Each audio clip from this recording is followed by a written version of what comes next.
Hizbullah dengan persenjataan yang dikeluarkan. Halevi menegaskan upaya tempur langsung ini dilakukan lantaran Hizbullah sedang berupaya menduduki dataran tinggi Golan. Pernyataan dari Halevi tak secara langsung dikomentari oleh Hizbullah.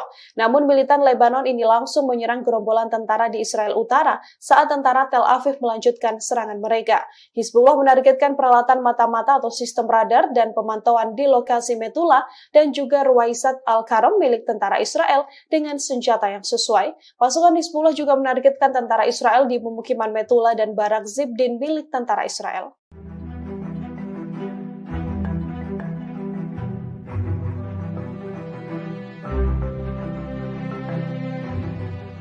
Pasukan Hizbullah menargetkan wilayah Kiryat Shmona dengan rentetan rudal Al-Falak. Serangan ini sebagai balasan akan serangan pasukan Israel yang menyasar beberapa wilayah Hizbullah.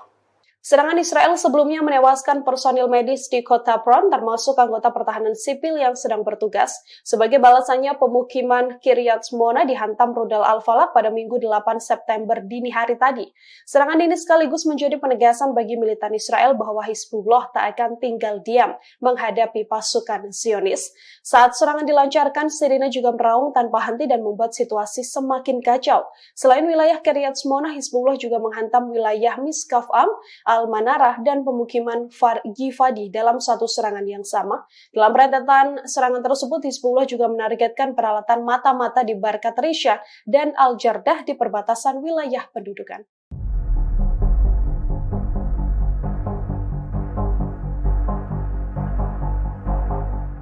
Pasukan pertahanan Israel dilaporkan bakal mengubah taktik perangnya. Strategi perangnya diubah meliputi operasi di terowongan jalur Gaza, Palestina.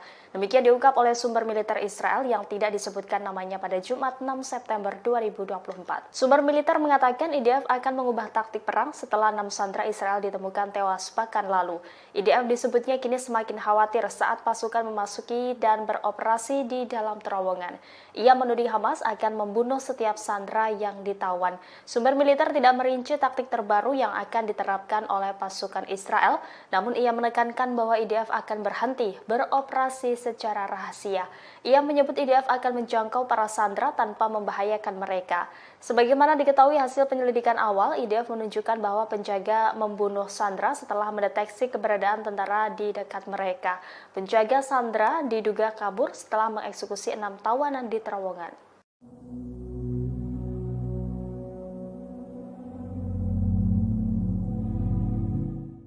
Pangkalan Gunung Neria diserang secara membabi buta oleh pasukan perlawanan di Lebanon Hizbullah.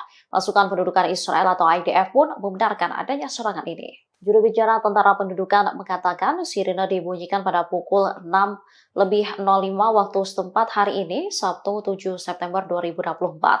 Dikutip dari Al-Mayadan, pihaknya mendeteksi 30 rudal dari wilayah Lebanon. Serangan ini dilakukan Hizbullah setelah IDF meluncurkan tembakan ke kota Faron sehari sebelumnya. Menurut media setempat, militer Israel meluncurkan 10 serangan saat itu. Militer yang didukung Iran itu diduga marah sehingga meluncurkan serangan balasan. Disebutkan sirine di sekitar Gunung Meron dan Matat di Galilea Barat dan juga di Ras Nahaura dibunyikan. Peringatan-peringatan itu dilakukan karena Zionis takut akan infiltrasi drone. Meski demikian, IDF tak mengungkapkan kerusakan apa yang ditimbulkan akibat tembakan Hizbullah, termasuk ada atau tidaknya korban jiwa maupun luka.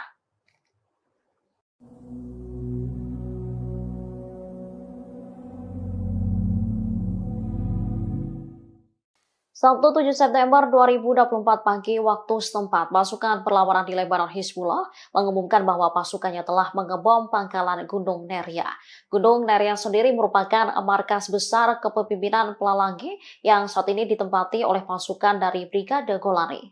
Menurut Hizbullah, serangan ini dilakukan menggunakan roket Katyusha buatan Rusia.